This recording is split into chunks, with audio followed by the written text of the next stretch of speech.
All right, so we've got section 5.6, which is related rates. Related rates, sorry, it's hard to say. Related rates, everything is going to be done in derivatives in terms of time, which means we're going to have a lot of r primes, h primes, t primes, because those only disappear if, like, when you do the derivative of x with respect to x, then you don't have that prime term. But since rates always are in terms of t, we're going to end up with a lot of primes or drdt's in that case. Okay, so for example 1, assume that the radius r of a sphere is a differentiable function of t, and let v be the volume of the sphere. So the volume of a sphere is 4/3 pi r cubed. So find an equation that relates dv dt and dr dt. So that means I'm taking the derivative with respect to t. So dv dt on the left. Now when I do the derivative over here, 3 multiplies out front, which gives me 4 pi r squared. But since I'm not doing the derivative with respect to r, I get this dr dt term, which would be like an r prime. So there's dr dt, dv dt. All right, so the second part here, assume the radius and height of a cone are differentiable functions of t, and let v be the volume of the cone. So the volume of a cone is 1/3 pi r squared h. Find an equation that relates dv dt, dr dt, and dh dt.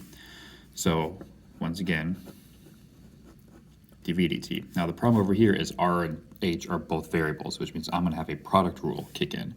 I am going to pull this 1/3 pi out front because it's constants, so I can just worry about this part and distribute it back through at the end. So to do the derivative of r squared h, that's product rule. So derivative of r squared is going to be 2r, but I did the derivative in r, so I get a dr dt h. Then plus, so now I'm going to leave the r squared alone. The derivative of h would be 1, but I get that dh dt term. So cleaning this up to make it look a little bit better, 1/3 pi. This would be written as 2rh dr dt plus r squared dh dt. Okay, so here's our solution strategy for this. So understand the problem, you need to know what your variables are, things like that. So develop your mathematical model, so figure out the equations, draw the picture, so on and so forth. So you need to be careful to keep track of what is a constant value, what won't change, and what are variables, because when you do derivative of a constant, it goes away, but when you do the derivative of a variable, you get a dh dt or dr dt. Only constant quantities can be assigned numerical values at the start. So you have to be careful with what you plug in, because you may make a substitution too early and start getting zeros for your derivatives. So write an equation relating the variable whose rate of change you seek with the variables whose rate of change you know. Differentiate both sides with respect to time t, which is what we were doing on the previous page. Substitute values for any quantity that depends on time. So you can only make your substitutions after you do your differentiation. Otherwise, you're looking at one exact specific point in time. So for example, if you have an ant crawling a wall, if you're saying at t seconds, where is, like, at any given instant is velocity minus 0 to be 0. And then lastly, interpret the solution. Okay, so hot air balloon rising straight up from a level field tracked by a rangefinder 500 feet from the liftoff. At the moment the rangefinder's elevation angle is pi over 4, the angle is increasing at a rate of 0.14 radian per minute. How fast is the balloon rising? All right, so we'll draw a picture. So at the height here, we know this is 500, our angle's over here. So we want to know how fast is the balloon going up when the angle's pi over 4. And we do know how fast it's rising. So I need an equation that relates these variables. So since I have from angle theta, I have the opposite and the adjacent, I know that the tangent of theta has to equal h over 500. Now I'm going to rearrange this to get h by itself, because that's what I'm looking for. So if I multiply both sides by 500, I get this equation. Now the problem is to know how fast the balloon's rising, so I'm looking for dh dt. So if I take the derivative over here, I have to take the derivative over here. So 500, the tangent is the secant squared, but since I did derivative, I shouldn't have written it like that. That should be d theta dt. I get this d theta dt term at the end. But I know all these values. I know what the angle is, and I know that, so I can plug this in. So 500 times the secant squared of pi over 4 times 0.14. Now your calculator can't handle secant squared, so we're going to have to do it in a couple steps. You actually do the cosine, because that's reciprocal. So the cosine of pi over 4 is 0.707. I'm going to square it, and then I'm going to take the reciprocal. So because secant and cosine are reciprocal, so 1 divided by 0.5. So this is 500. That'll stuff is all 2. So times 500 times 0.14. So at that instant, the balloon is rising at 140 feet per minute. The time unit's minute because our unit here is radians per minute. So time is being measured in minutes. Okay, so let's look at the next one. Not many pages for this one. Okay, example 3. So a police cruiser approaching a right angle intersection from the north is chasing a speeding car that has turned the corner, is now moving straight east. When the cruiser is 0.6 of a mile north of the intersection, the car is 0.8 miles east. The police determined with the distance between them is increasing at 20 miles per hour. So we'll close this triangle and we'll call this D. So we'll call this, it doesn't really matter, we'll call this X, we'll call this Y. So I know a couple things. I know that X equals 0.6, I know that Y equals 0.8. I can actually figure out what D is because that's a right triangle. So A squared plus B squared equals C squared. So 0.6 squared, I think it's going to be 1. 0.8 squared, yeah.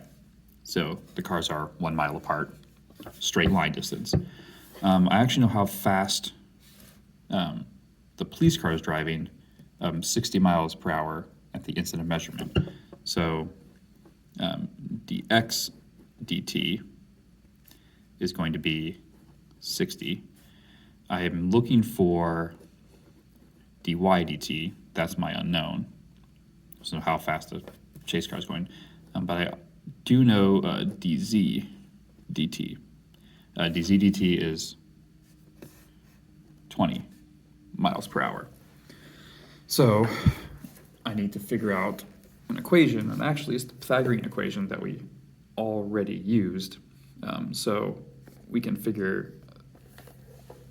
take the derivative based off of that equation. Now there is one other thing that we need to take care of, and that's that number is negative because the police car is going south, it's going down. So south or west would be negative numbers. So set up the equation. I know that x squared plus y squared has to equal d squared. It says a right triangle. Now I can turn these all into rates by taking derivatives. So 2x, but I have to put a dx dt, plus 2y with a dy dt equals 2d, that's a bad example, dd dt. I don't know why I put z there. Okay, so then from here it's actually substitution. So x is 0.6, dx dt is negative 60, plus 2 times y is 0.8, dy dt is what I'm solving for. Over here it's going to be 2 times 1 times 20. So let's work some math out. 2 times 0.6 times negative 60. So this is negative 72 plus 1.6 dy dt equals 40.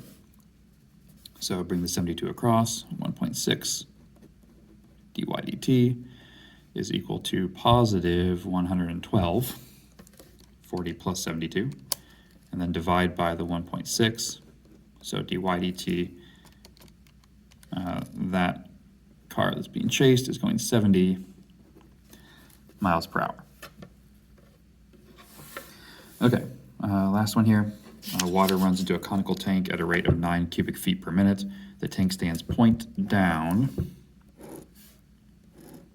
and has a height of 10 feet and a base radius of 5 feet. How fast is the water level rising when the water is 6 feet? So we got, so the water is 6 feet deep. Okay, so we need to do so the volume of a cone is 1/3 pi r squared h.